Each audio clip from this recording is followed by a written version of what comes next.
Welcome to Managing the Return to the Office. My name's Camilla Reid. I'm the co-founder of Global Voice UK and your trainer for this DODS session. Are you feeling worried, anxious, already anticipating all the things you need to do, yet more change to manage? Then don't despair, you're not alone. COVID has changed many things about the way we work and live, and most organisations don't think it will be business as usual. But maybe that's no bad thing. It's a chance for us to change and do things better, because it's unlikely that things will be exactly the same as they were. During COVID, we've been told what to do. Choice has been taken away. The lockdown and where we work has been imposed. This is an opportunity to include your team, their needs and wants, and make the return to the office a positive experience which we're all more in control of. So first, there are some key considerations: emotional, practical, and strategic, and some key questions that we should ask. But the most important thing is to put well-being and safety first. It's crucial to work in close collaboration with your health and safety and occupational health teams wherever possible. So communicate regularly to your staff the practical measures you're taking to help reassure them that their health, well-being and safety is your top priority, and make sure that they're clear about the rules and the procedures that they should follow. If you've had a baby, a long-term illness, or had to take time off work for personal reasons in the past, you already know how anxious returning to the office can seem, even under normal circumstances. It's up to you to make it easier and help manage this transition, but it can be achieved with good planning, communication, and collaboration. So first, you might want to think about, who do you bring back to the workplace and when? Do you know your team's individual circumstances? Have you spoken to them to find out? And then ask yourself, is this return essential? Is it sufficiently safe? And is it mutually agreed? So depending on your organisation or government department, there will be different mechanisms and procedures that you need to follow to make sure your return to the office meets with certain legal and other obligations. It isn't a static process, but fluid and evolving, which means anticipating and asking and using active listening to understand and act. Is it just your responsibility? No.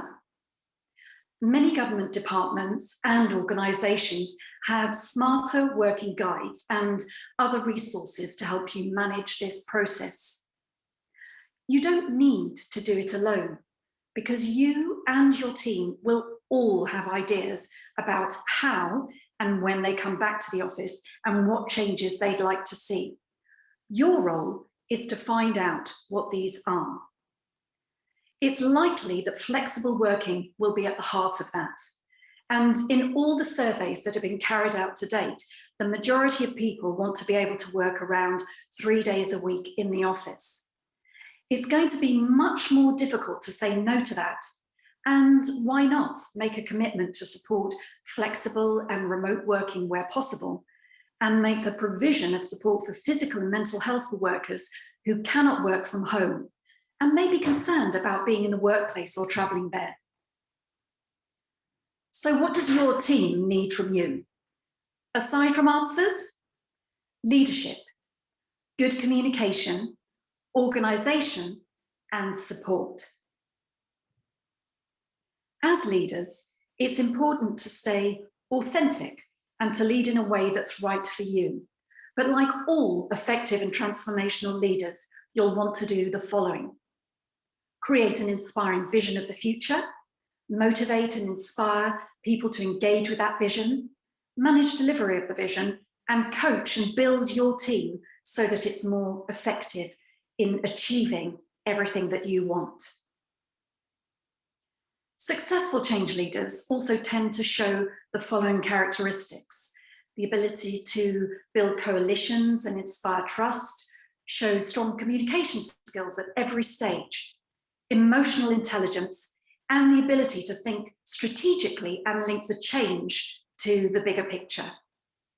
So leaders help themselves and others to do the right things. While you're setting the direction, you must also use management skills to guide people in a smooth and efficient way as you stage the return to the office. Be sensitive to the situations your people face.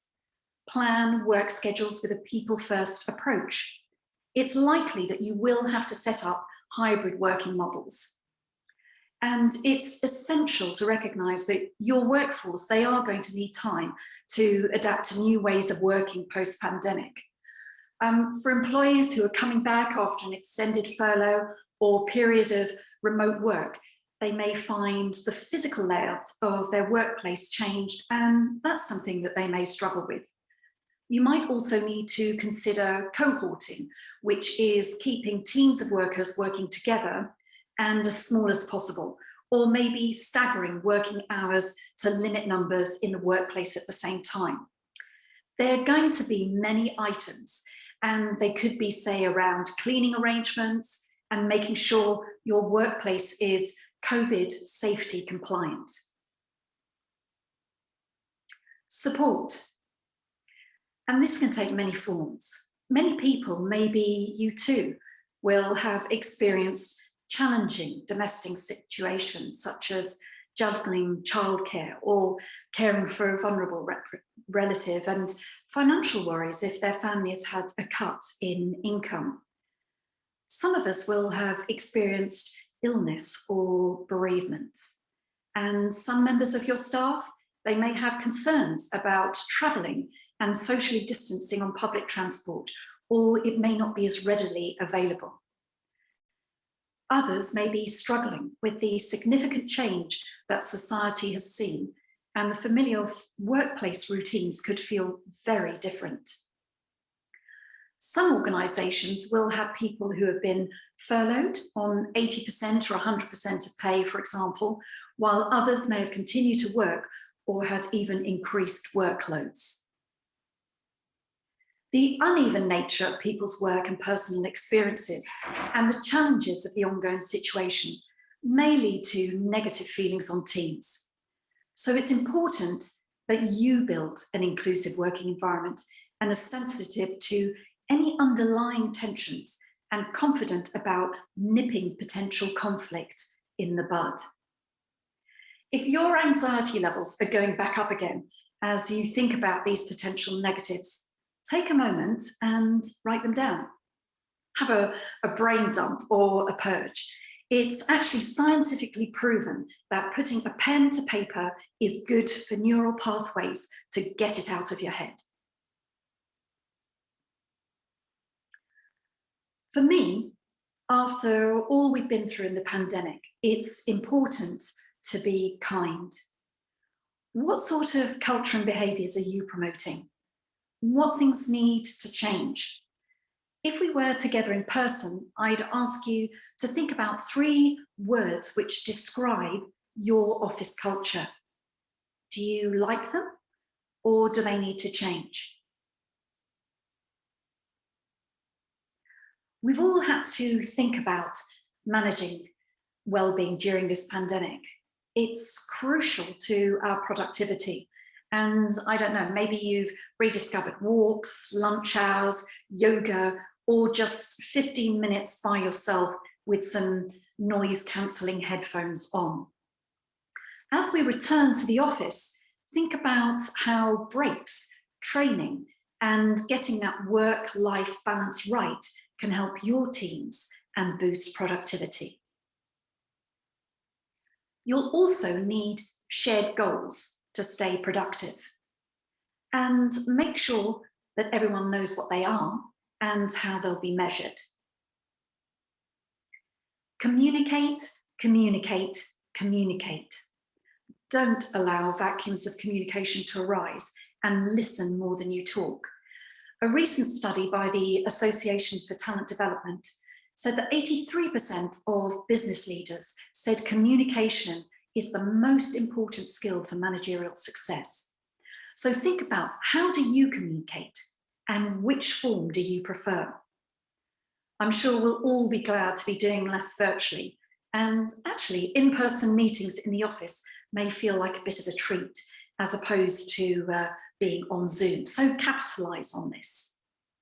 Avoid silos or lack of communication, because social relationships are the glue that keep teams together, motivated and productive. And install purpose as you manage this return to the office. Purpose can have a profound impact on an individual, team, and business performance. According to recent research by Google, setting a team vision is one of the top behaviours of high-performing managers, while a survey at PwC said 83% of professionals said purpose brings meaning to their daily work. So communicate, collaborate, and cooperate. And think about what tools, technology, and resources you need for a successful return to the office. There's no doubt that we've had challenges during the pandemic, but just think about how quickly we've all adapted to the new normal and remind yourself of how resilient you've been. This need not be an uphill slog, as long as we provide return to work colleagues with time to acclimatise and prioritise. It's still a long road ahead, and you may be feeling vulnerable. No one expects you to have all of the answers. But as you consider this COVID journey, think about what you've learned, what works.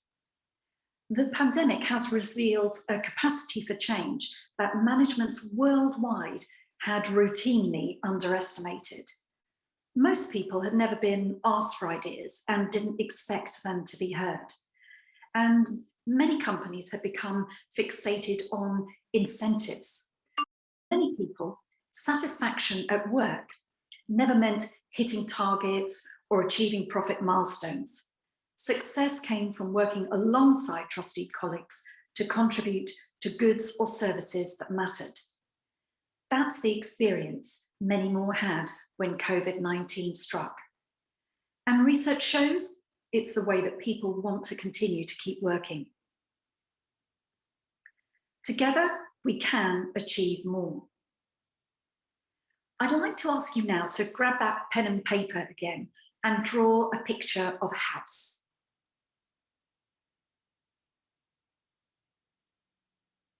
Does your house look something like this? Now, I'd like you to draw your dream house. So what stopped you first time round? What does success look like for you in managing the return to the office? Many people want to return to the office for at least part of the working week.